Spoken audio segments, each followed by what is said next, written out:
The name is very much like the work. It's this incredible economy of means. It sort of immediately sort of degenders the author of the work and leaves it with a sort of slightly, almost like corporate identity for the artist. This name that you don't have to think of as visualizing a certain kind of person. It always seemed like he'd created a kind of sort of fictional brand for himself by just identifying himself as B. Wurtz.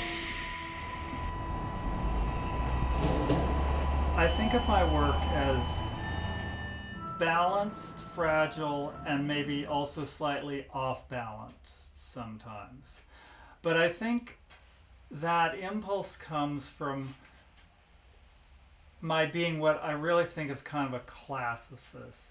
That kind of a classical composition gives it a monumentality that plays off the ordinariness of the objects. I want that serious, formal quality because I think that's partly what makes people look a little differently at the objects, because they're treated so seriously and so formal. I hope even a bit of an elegant look to them. You learn when dealing with him and the work all the time, things that you didn't notice or weren't aware of, and how he, at the gallery, would be putting something together. And he ties this filament, say, to a cloth or plastic bag, and that's tied to some other element. And you think, well, yeah, it's just tied there. But it has to be tied at the exact length and distance with the knot just so. It's very precise.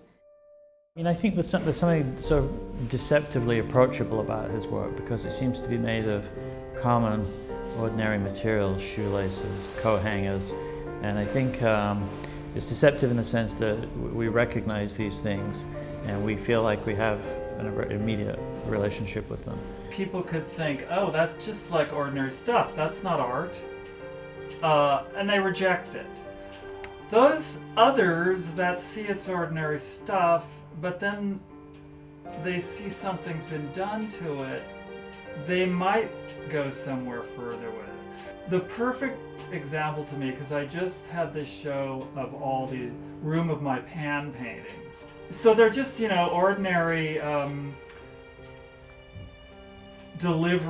aluminum delivery containers, or things you'd roast a turkey in that you buy at the grocery store, which all have patterns on the bottom, which I painted different colors and displayed them as paintings. So what was really great hearing some of the responses was some people went in and did not know what they were until they went right up close and then realized. And that's kind of what I was after. They were kind of wowed by, like, what is this? And then when they saw they were just these ordinary things that we all see all the time, to me that's the perfect response of somebody who might go in just completely cold, not knowing anything about my work. I chose the food, clothing, shelter categories. That implies really ordinary objects. They are sort of horrible things. They're made of petroleum products, but maybe they're not so horrible. This is like a beautiful blue. I mean, there's beauty in all kinds of things. And it's also a human invention. It's kind of amazing. People figured out how to make plastic. And so in my mind, this is a more miraculous thing than a diamond. I'm not like knocking a diamond, but the earth made the diamonds. This stuff was made by humans with their inventiveness. I think there's this tension in the work between its apparent straightforwardness and then this really deep complexity and thought that's behind this practice. They aren't cut up or made into collages. They remain what they are. I think that, I think one of the really interesting things about the work is what he chooses to privilege. So how a tube sock can become monumental, or how an empty can can become a pedestal. He has certain irony that he has in his work, but it's not a kind of negative, critical irony. It's an observation. You know what? If people don't see humor in the work, I'd be disappointed. I don't think it's an enormous part of it, but I think it's always been there, at least in my mind. The humor's always there. To my mind, it brings in the question, what is art anyway? What can be an artwork? And that's something I do play around with.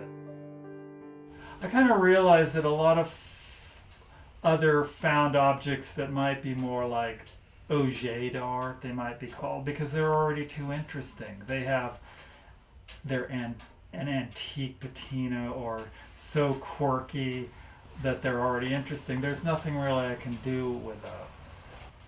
I need something that's more ordinary that I can do something with. You know, I think this recurring motif in his work where it's about recycling and it's about repurposing and it's about not wasting things is really ahead of our more ecologically concerned times of the last 20 years. Bill's actually made this as like the fundamental cornerstone of his practice.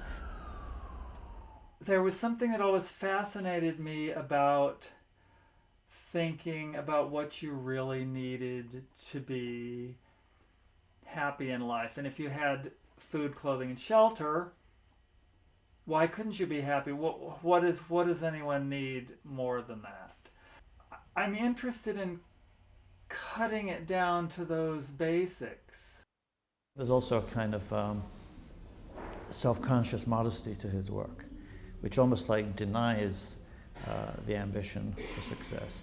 It almost like willfully obscures the importance of the work. And I think the work's important. It's as important as the work of any American sculptor working in the same time frame.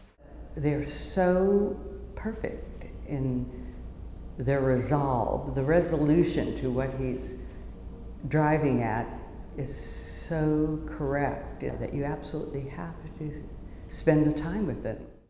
There are so many people that just want to escape in one way or another. Life isn't interesting enough.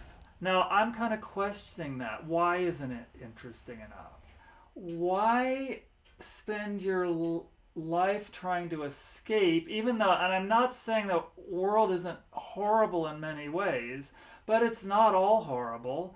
And what's not horrible is pretty amazing. My philosophy is use these ordinary things, look at them, and decide maybe they are really interesting. Maybe food, clothing, and shelter is super interesting because that's what keeps us alive. I mean, this is it.